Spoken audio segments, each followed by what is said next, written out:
معاشرے کی اصلاح اس وقت تک نہیں ہو سکتی جب تک یہ مسلم معاشرہ مسجد سے اپنے آپ کو نہ جوڑے. یاد رکھیے گا، مسجدیں مرثیہ خواہ ہیں کہ نمازی نہ رہے، یعنی وہ صاحب اوصاف حجازی نہ رہے. یقین ہوتا تو دور نہ جاتے مسجد سے. ہماری زندگی کی کروٹ کروٹ پر رسول پاک کا احسان ہے. اللہ رب العالمین نے مصطفیٰ کی امت میں پیدا کیا، کہیں کافروں کے گھر میں پیدا ہوئے ہوتے، کون جانتا ہے کہ ہمیں ایمان کی دولت ملتی یا نہیں ملتی. مصطفیٰ کی امت میں آئے، یہ اللہ کی دی ہوئی نعمت ہے. اور رسول پاک نے ہمیں تحفظ عطا کرنے کے لیے کون سی قربانی نہیں دی ہے. گالیاں سن رہے تھے، کس کی حفاظت کے لیے؟ پتھر کھا رہے تھے، کس کی حفاظت کے لیے؟ طائف میں لہو لہان کیے گئے تھے، کس کے لیے یہ قربانی دے رہے تھے؟ احد میں دندان مبارک شہید ہوئے، کس کے لیے میرے مصطفیٰ یہ قربانی دے رہے تھے؟ پیدا ہوئے تو امت امت، جوان ہوئے تو امت امت، کوئی عذاب کی آیت نازل ہوئی تو امت امت، دنیا سے جا رہے تھے تو امت امت. آج قبر انور میں بھی فرماتے ہیں امت امت.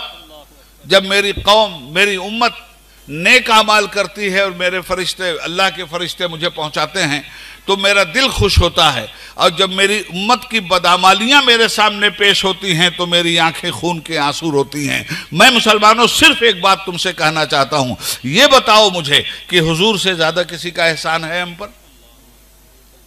رسول پاک صلی اللہ علیہ وسلم نے لمحہ لمحہ ہمارے وجود کو ٹھنڈک پہنچایا ہے. ہر لمحہ حضور نے ٹھنڈک کی بارش ہمارے اوپر کی ہے. تو کیا ہمارا فرض نہیں بنتا کہ اگر کوئی موقع حضور کو ٹھنڈک پہنچانے کا مل جائے تو پہنچا دے؟ یہ 5 وقتہ نمازیں، انہی نمازوں کے لیے سرکار نے فرمایا قرۃ عینی فی الصلاۃ، نماز میری آنکھوں کی ٹھنڈک ہے.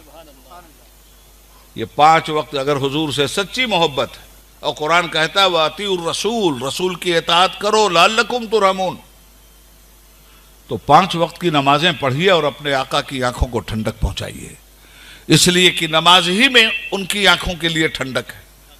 سرور عالم صلی اللہ علیہ وسلم نمازیں تو ادا ہی کرتے تھے، اور عالم ایسا ہوتا تھا کہ دوسرے وقت کی نماز کے لیے بے چینی حضور کو اتنی ہوتی تھی کہ ایک وقت کی نماز ادا کرنے کے بعد بڑے ذوق و شوق سے دوسرے وقت کی نماز کا سرکار دو عالم انتظار کرتے تھے. اور حدیث شریف میں آتا ہے کہ حضور سرور عالم صلی اللہ علیہ وسلم حضرت بلال سے فرماتے تھے بلال پانی لاؤ اور نماز کے ذریعے مجھے اطمینان دلواؤ. اور جب حضور نماز پڑھتے تھے، کس کے دربار میں آپ کھڑے؟ ایک بادشاہ کے پاس آپ جاتے ہیں، کیسے جاتے ہیں بھائی؟ کتنا پروٹوکال، کیسی کیسی سلامی، کتنا ادب. بادشاہوں کے بادشاہ کے دربار میں جانے کے لیے کتنی تیاری.